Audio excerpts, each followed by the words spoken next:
There are cars everyone remembers, and then there are others that, for reasons we never fully understand, slipped into the background. But here's the surprising part. Some of these luxurious coupes from the 60s were so fast they could outrun famous sports cars without even trying. Today, we're going to rediscover them together. And if you thought you knew this decade well, just wait until you see what these machines were truly capable of. 1964. Ford Galaxie 500 XL. At first glance, the Galaxie was a large, elegant coupe with an imposing presence, more associated with comfort than with speed. But Ford had different plans for this model. At a time when the battle to dominate the quarter mile was intense, the company decided to offer the 427 FE engine in the Galaxie 500 XL, a decision that turned this massive car into a true acceleration machine. In its most powerful configuration, the 7.0-liter V8 delivered around 425 horsepower and a seemingly endless wave of torque. Despite its considerable size, the Galaxie could reach 60 miles per hour in just over 7 seconds, an impressive achievement for such a heavy and spacious coupe. This contrast between size and performance is one of the reasons the Galaxie 427 became legendary. It wasn't a lightweight car, nor particularly aerodynamic, but the engine compensated for everything with sheer brute force. The 427 FE had a personality of its own.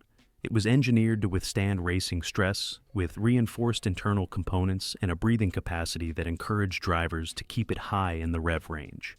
On the track, 427-equipped Galaxies proved to be formidable opponents, and although they were less common on the street, anyone who had the chance to drive one never forgot the experience.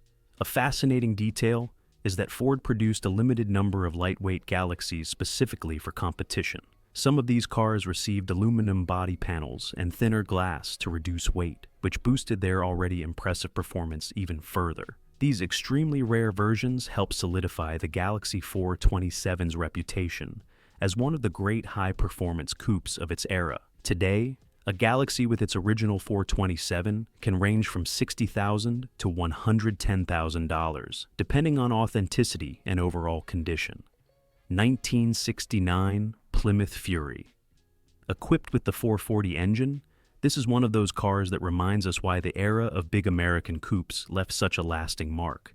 At first glance, it was a massive car, built for families, long trips on open roads, and for those seeking comfort over speed.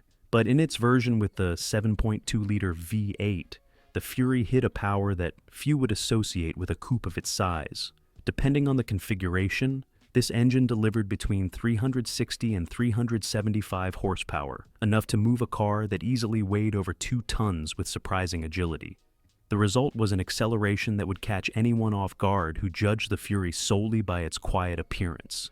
It could reach 60 miles per hour in around 8 seconds, a very respectable time for a large, everyday-use coupe. The key to the Fury 440's performance lay in its massive torque. This raw power, available from very low RPMs, gave it a constant push, as if it didn't matter how many people you had inside or how much luggage you'd loaded. It was a car that didn't need to shout to assert itself. It simply accelerated with such ease that it made clear how well Mopar knew how to work with their big blocks. Interestingly, although the 440 became famous in more sports-oriented models such as the Charger or the GTX, the Fury proved that the same engine could turn a seemingly domestic coupe into a car capable of surprising anyone at any traffic light. And this, inadvertently, turned it into a true sleeper from the late 60s.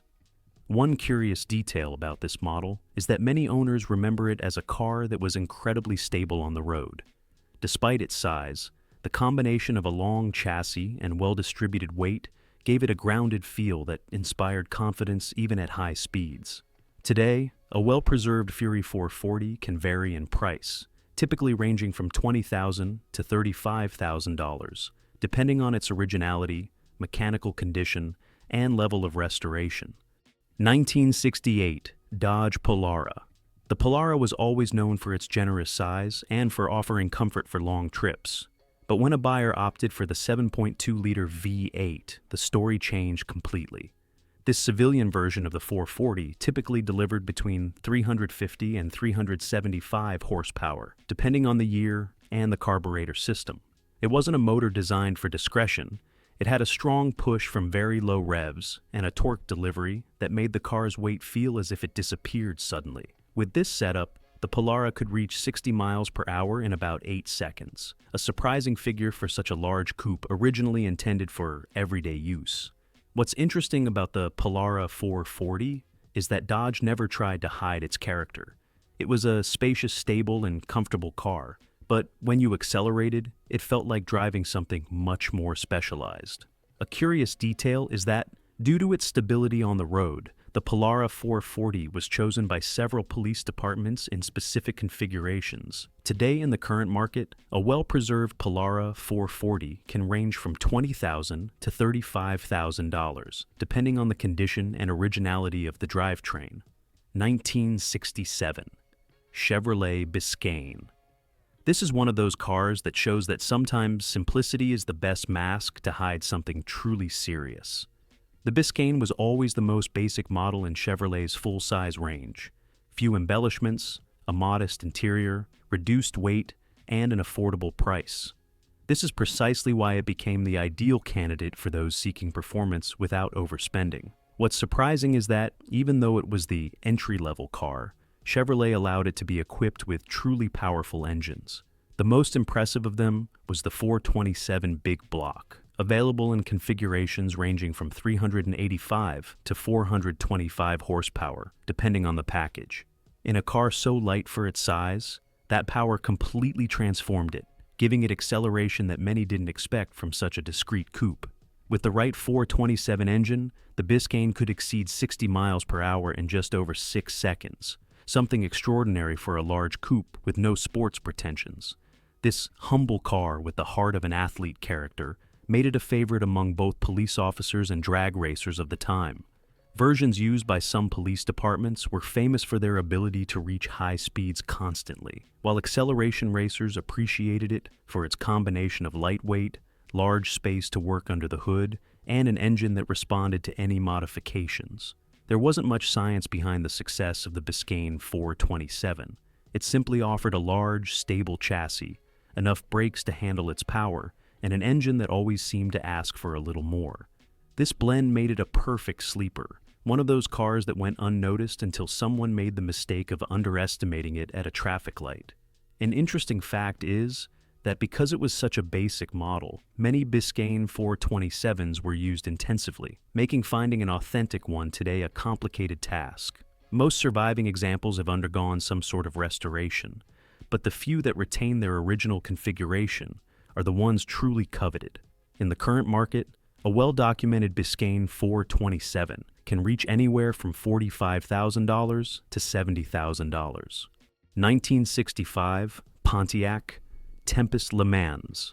It's usually remembered for its famous GTO coupe version, the car that helped define the muscle car era. But there was another, far less talked about variant that was every bit as fascinating. The post-coupe configurations. Lighter, simpler, and surprisingly fast. These versions, although visually understated and lacking the aggressive attitude of the more stylish coupe, could be ordered with the same 389 tri-power 6.4-liter V8, a triple carburetor setup that produced around 360 horsepower. What made these body styles so compelling was their excellent power-to-weight ratio. With fewer luxury features and a lighter chassis, they were quicker than most people realized. Equipped with the tri-power motor, these cars could reach 60 miles per hour in roughly 6 seconds, an impressive number even today for a classic street coupe. Their appeal lies in that very contradiction. On the outside, they looked like everyday drivers meant for people who didn't seek attention.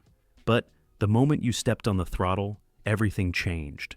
Even within Pontiac, these setups were a well-known secret among buyers who wanted the full GTO experience without the price tag or the sportier look. A little-known curiosity is that several drag racers preferred these models precisely because of their simplicity. Less weight, fewer decorative pieces, and more room to work under the hood made these coupes excellent platforms for modification.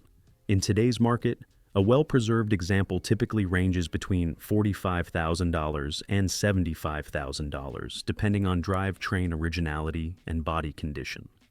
1962. Pontiac Catalina Super Duty. This is one of those cars that seems to have been born with a single purpose: to show what Pontiac was truly capable of when it stopped caring about commercial limitations. Although officially available to the public, everyone knew the Catalina Super Duty existed for one reason: drag racing dominance. The 421 Super Duty, a 6.9-liter V8 tuned explicitly for quarter-mile warfare, easily pushed power levels above 400 horsepower in its more competitive configurations. Even the versions sold for street use, supposedly more moderate, retained a brutal personality. Thanks to its massive torque and relatively low weight for such a large coupe, the Catalina could hit 60 miles per hour in about 6 seconds, an extraordinary achievement for the early 60s. What makes its story even more intriguing is how Pontiac managed to homologate such a competition-focused machine for civilian use.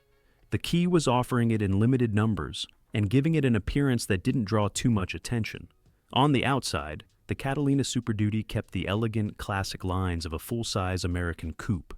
But under the skin, every component served a purpose: aggressive camshafts, high-flow carburetors, optimized headers, and a transmission built to withstand punishment far beyond normal street driving. Many buyers who drove these cars on public roads soon realized they were behind the wheel of something closer to a factory-built race car than a family coupe. An especially fascinating detail is that Pontiac offered lightweight body panels to select customers, aluminum fenders, hood, and other components designed specifically to reduce weight. This made the Catalina Super Duty a genuine rarity from the day it was born. That's why finding a real documented example today is incredibly difficult. The best cars, with full paperwork and matching numbers, easily sell for $150,000 to $250,000, and even more if the vehicle was prepared directly through Pontiac's racing program. So, now the real question for you: should a coupe built for the track be considered one of the great street icons of the 60s? Tell me in the comments. 1966. Plymouth Belvedere II. In its standard form, it was a practical, spacious car with the understated personality typical of Plymouth's mid-range models. But the moment a buyer checked the option for the 426 Hemi engine, the entire character of the car changed. This 7.0-liter V8, originally engineered for racing, was rated at about 425 horsepower in its street version, although anyone who has ever driven one knows that number was conservative. The result was a coupe that, despite its modest appearance, could reach 60 miles per hour in just over 6 seconds, and run the quarter mile in times competitive with the decade's most iconic muscle cars. What's especially interesting is that Plymouth made no attempt to soften the Hemi's personality in the Belvedere. It was a temperamental engine with a rough idle, a deep, thunderous tone, and a throttle response that left no room for doubt. This car was built to run. The very idea of offering the 426 Hemi in such a plain coupe was one of those bold decisions that could only come from the 60s, when manufacturers openly fought to build the fastest car on the market. With the Belvedere II, Plymouth proved you didn't need a flashy sports coupe to experience the raw power of a Hemi. A fascinating detail is just how limited production was.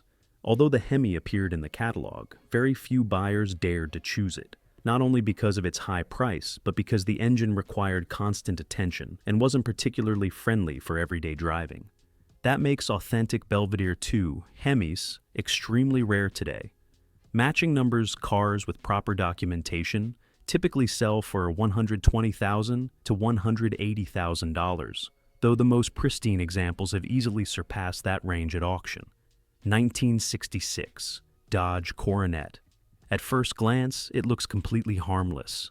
A typical 60s coupe with straight lines, classic proportions, and such a familiar appearance that it could easily pass for the neighbor's car. But hidden in Dodge's catalog was an option that transformed the Coronet into something radically different: the legendary 426 Hemi. This 7-liter V8, famous for its hemispherical cylinder heads and racing origins, produced around 425 horsepower in street trim. In such an ordinary-looking coupe, That level of power turned it into a true anomaly on wheels. A simple press of the accelerator was enough to reveal its real nature. This was no ordinary car. It could hit 60 miles per hour in a little over 6 seconds and, in skilled hands, run the quarter mile with times dangerously close to the era's most famous muscle machines. What always stood out about the Coronet Hemi was the contrast between its appearance and performance. The buyers who chose this configuration knew exactly what they were signing up for.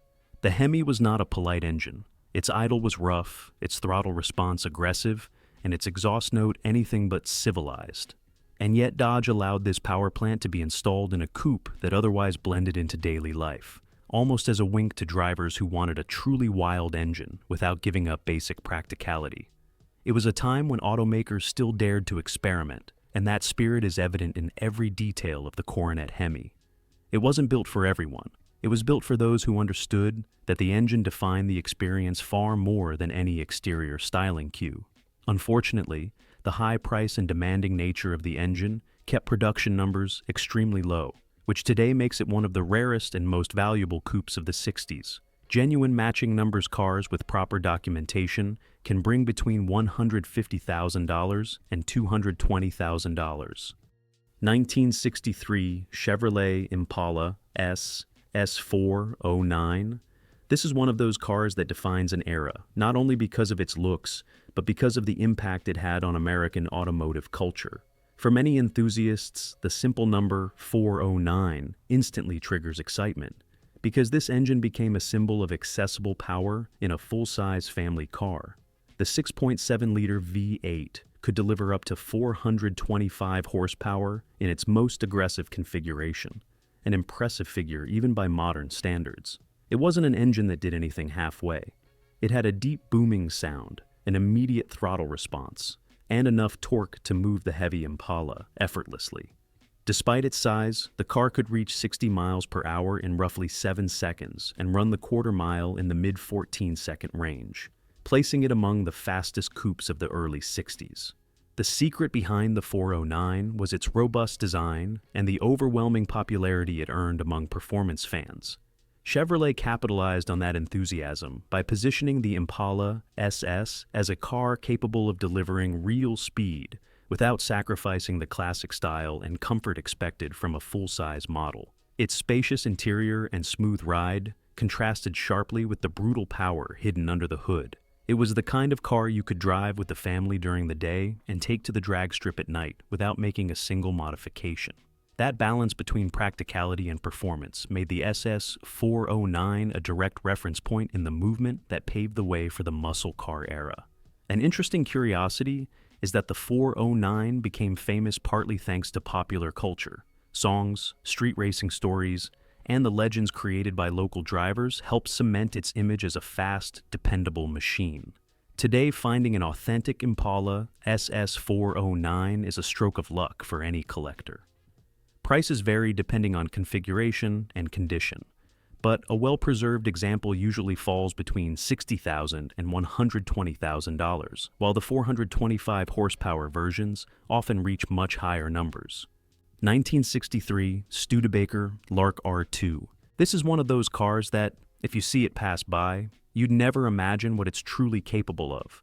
At first glance, it looks like just another compact coupe, unassuming, with that boxy design typical of a brand that was already struggling to survive in a market dominated by giants. But just open the hood, and you'll understand why this car left many people speechless back in the day. Studebaker decided to mount a 4.7-liter V8, producing around 290 horsepower, and paired it with a Paxton supercharger, giving it an entirely different character. Thanks to this supercharged setup, the Lark R2 could accelerate from 0 to 60 miles per hour in about 7 seconds, something unthinkable for a compact coupe from the early 60s. Many muscle cars that came years later couldn't boast such impressive times in their base models. This project almost started as a personal challenge for Studebaker. The company knew it couldn't compete in size, but it could bet on creativity and engineering. Andy Granatelli, a key figure in American performance tuning, was the driving force behind the adoption of the Paxton supercharger, convinced that a small and light car could surprise anyone if given the right push. And he was right. The R2 wasn't just fast, it was also highly maneuverable, with a progressive power delivery that made driving it more fun than many conventional coupes. It was the kind of car that made you smile while driving it, because it broke all expectations, as if it were designed specifically to leave anyone trying to keep up with its pace utterly confused. An interesting fact is that in some states, this model earned the respect of highway patrol officers. More than one officer was left impressed when they realized that the compact coupe they were trying to catch had a supercharged heart that didn't easily get intimidated. In today's market, a well-preserved example usually ranges between $35,000 and $55,000, depending on its condition, originality of the supercharger, and accompanying documentation. And with that, we close this list of coupes that, despite their calm appearance, left an unexpected mark on the history of American performance. It's surprising to see just how far these machines could go when manufacturers dared to experiment. If you're eager to keep exploring this era, I recommend watching our latest video on the most expensive cars of the 60s. It's another way to understand how the industry blended luxury, power, and ambition during a truly unique decade. See you there.